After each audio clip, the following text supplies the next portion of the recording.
Bismillahirrahmanirrahim. Assalamualaikum warahmatullahi wabarakatuh.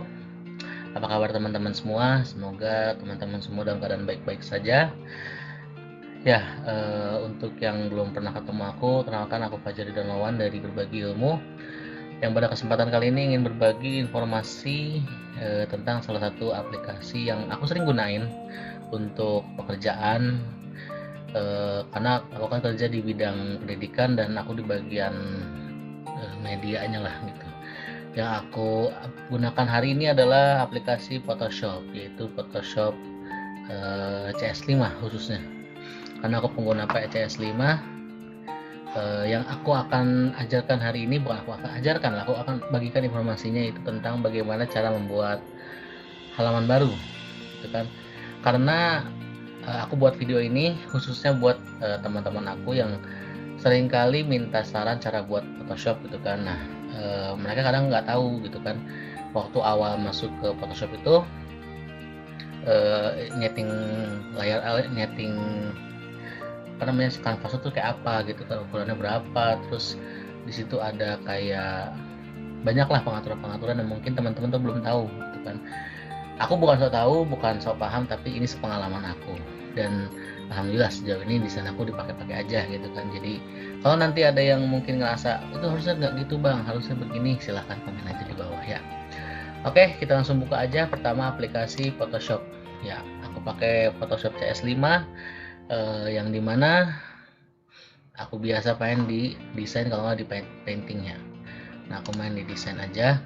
Jadi teman-teman, ini adalah tampilan pertama dari Photoshop, yang dimana basic aja lah ya, tapi ini udah aku setting beberapa kayak toolbar-toolbarnya udah aku rapihin. Ini yang biasa aku pakai untuk edit, dan aku juga nggak pro-pro banget sih, cuman ya seenggaknya aku yang biasa pakai secara dasar ya inilah gitu ya. Jadi biasanya teman-teman kalau mau buat buat satu proyekan baru gitu ya, satu proyekan, biasanya aku pencet ini di ujung sebelah kiri ada file, kita klik, lalu kita klik new. Ada beberapa aplikasi Photoshop itu ketika baru mulai langsung muncul di monitor sebelah. Nah, jadi ada beberapa kali aku nemuin laptop teman atau komputer teman tuh pas baru mulai langsung muncul di sini gitu kan. Ya nggak apa-apa, nggak masalah, sama aja. Aku juga nggak tahu kenapa sekarang nggak muncul. Ya udahlah. Nah, biasanya teman-teman ketika muncul di sini ada beberapa ini nih, ada name, ada preset. Kalau di dalamnya ada beberapa pengaturan. Aku jarang pakai preset, tapi biasanya ada yang kayak simple aja. Temen aku yang kadang bikin custom untuk A4, untuk M4, untuk banyak lah mereka buat preset, jadi sekali mencet langsung selesai gitu kan pengaturan di bawahnya. Tapi kali ini aku akan ajarkan cara buat dari sininya nih. Nah, pengaturan-pengaturannya dari segi lebarnya, tingginya, resolusinya, color mode-nya, dan lain-lain. Biasanya kalau aku mau buat itu biar simple, ukurannya atau dimensinya pakai sentimeter atau milimeter. Tapi yang paling sering aku pakai sentimeter. Nah, nanti bawahnya akan mengikuti kepada resolusi. Aku biasanya juga resolusi biar ya aku biasanya pakai itu ya sentimeter aja gitu kan. Nah, untuk tinggi dan lebar ini disesuaikan dengan proyekan teman-teman gitu ya. Kadang yang biasa aku alami itu ada permintaan kayak buat Instagram timeline gitu kan. Timeline Instagram itu ya mungkin harus persegi kan, berarti biasanya aku pakai di angka 50, tingginya 50, atau di bawahnya 25 sama 25 terserah. Tapi biasanya aku nyari aman buat bisa diposting dimanapun 50 aja biar nggak terlalu pecah, jadi kalau dicetak juga aman gitu kan. Atau mungkin untuk dimensi lain gitu kan, kayak misalkan aku biasa buat Instagram, berarti kan dimensinya itu 16:9 karena HP kan. Jadi aku biasa pakai bisa kita pakai itu 90 atau 160. Tapi kalau ini kan terlalu berat ya, 1 meter kan, kita pakai aja. Kalau aku 16:9 itu kayaknya terlalu kecil, aku biasa bagi 2, jadi ini 80 atau 40. Ini adalah settingan paling aku tahu. Untuk modelnya landscape tinggal dibalik, jadi ininya 90, 80, ininya 45. Jadi kayak gitu. Nah, kalau untuk resolusi, mungkin untuk teman-teman yang belum tahu gitu kan, resolusi itu yang aku tahu itu adalah kerapatan dari si gambarnya. Semakin tinggi kerapatannya, maka dia akan semakin tajam gambarnya gitu kan. Kalau dia analogikakan, ini adalah pixel per centimeter, berarti kita masukkan berapa jumlah pixel di dalam 1 senti yang kita inginkan gitu kan. Jadi dalam 1 senti nih kita pengen tuh di dalam 1 senti itu ada berapa pixel atau berapa potongan warna gitu loh. Kan kalau di pixel itu yang kalau di layar-layar kecil itu kan, menurut aku ya. Jadi nanti akan aku jelaskan lah. Biasanya aku pakai di angka sekitar 50 juga. Jadi aku biasa pakai settingan tuh 50 50 50 beres gitu kan. Ini bisa lebih tinggi, bisa di angka mungkin ada yang 70, ada yang di bawahnya mungkin cuma 35 dan lain-lain, tapi itu kayaknya terlalu renggang menurut aku. Jadi ketika dicetak banner atau dicetak apapun itu agak pecah gitu. Nah, aku biasanya pakai 50 pun itu udah aman, udah nggak pernah pecah gitu kan, cetak apapun. Ini adalah salah satu kesalahan yang kadang menjadi sangat familiar untuk seorang desainer gitu kan, seorang ya yang membuat gambar lah gitu ya. Aku pernah, kalau aku boleh cerita, aku pernah buat satu banner itu ukuran 4 meter kali 1. Aku belum ngerti nih resolusi itu apa. Itu resolusi sampai 200. Aku mikir karena tajam gambarnya jadi bagus. Ternyata itu membuat gambarnya itu berat banget. Jadi apalagi aku masih pakai laptop yang Intel Core 2 Duo kalau nggak salah. Jadi itu benar-benar berat dan benar-benar nggak ngangkat gitu kan. Aku sampai bawa laptopnya ke tukang cetak gitu. Dia bilang, "Mas, ini resolusi terlalu tinggi, ini nggak usah 200, cukup di 50 sampai 70 aja," katanya. Oh, baru tahu. Dan kalau misalkan mau dicetak harus di flattening dulu. Oh, baru paham gitu kan. Jadi itulah aku mau sharing, jangan sampai teman-teman juga kayak gitu kan, bahwa desain berat banget ternyata resolusinya terlalu tinggi. Tapi mungkin kalau untuk butuh desain lain yang emang butuh resolusi tinggi ya silahkan gitu kan.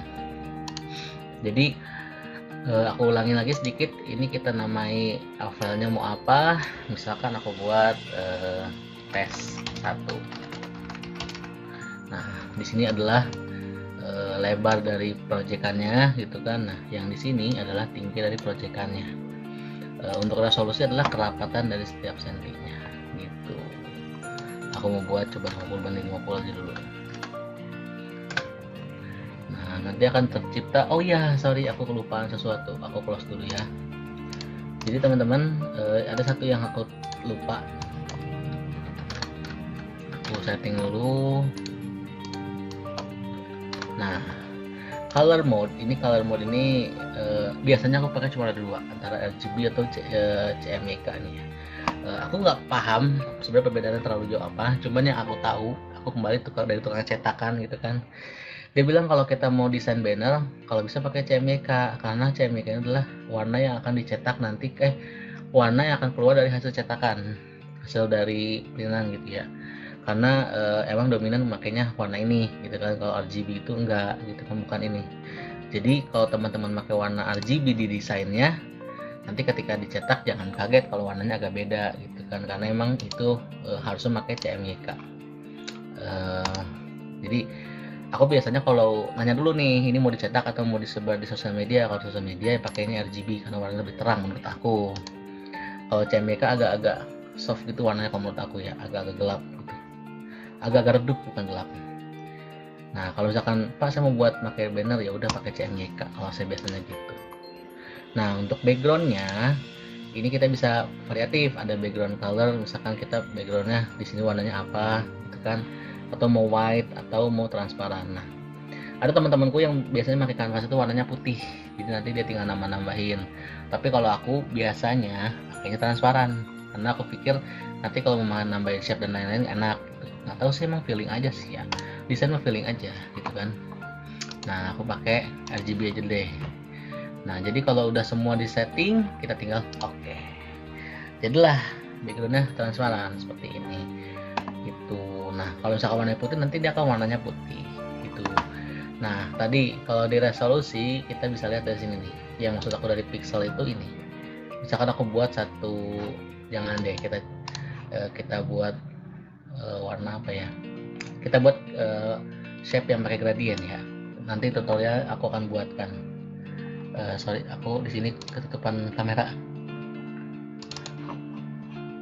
Nah, misalkan kita pakai gradient, nah kan nanti dia akan warnanya akan terlihat. Ini kita contoh aja ya, contoh kita pakai warna ini deh yang agak rame ini. Oke, nah teman-teman, pixel itu bisa kelihatan nanti dari sini. Jadi ini kan 1 cm nih ya, 1 cm 12 atau 13. Semakin tinggi angka pixelnya, maka dia kotak-kotak kecilnya akan semakin rapat, akan semakin banyak. Jadi kalau tadi kita pilih 50 per senti, harusnya dari 13 ke 14 ini ada 50 harusnya. Ya, aku belum pernah hitung juga sih, nggak pernah iseng. Tapi logikanya gitu. Jadi jumlah titik-titik ini di dalam 1 cm itu disebut dengan resolusinya. Jadi kalau kita pakai di 1 cm itu 50, berarti kan cukup rapat ya harusnya. Jadi nanti kalau kita bikin desain itu 1 cm itu isinya 50. Gitu teman-teman. Aku kira segitu aja dulu untuk video pertama atau video kali ini ya, semoga bermanfaat dan nanti akan ada tentang Photoshop lainnya, karena emang aku senang di bidang ini, aku senang desain. Nanti kita akan belajar bagaimana cara membuat shape, bagaimana cara kita membuat tulisan yang menarik, bagaimana cara kita memodifikasi tulisan, sampai nanti kita akan belajar desain tribon, banner, banyaklah konten-konten kreatif yang pernah aku buat. Nanti kita akan belajar. Sampai di sini aja dulu pertemuan kita. Terima kasih yang sudah menonton. Maaf kalau mungkin banyak kesalahan atau mungkin masih banyak kekurangan. Yang baik datangnya dari Allah, yang salah datangnya dari manusia, itu saya. Kalau ada saran mau bikin video apa, atau mungkin bang itu tadi ada yang salah, silahkan disampaikan di komentar. Jangan sungkan-sungkan, atau mungkin bisa menghubungi lewat email, yaitu di fajardidarmawan1998@gmail.com. Nanti kita bisa sharing-sharing. Oke, terima kasih teman-teman semua. Maaf kalau misalkan masih banyak kekurangan. Akhir kata, wassalamualaikum warahmatullahi wabarakatuh.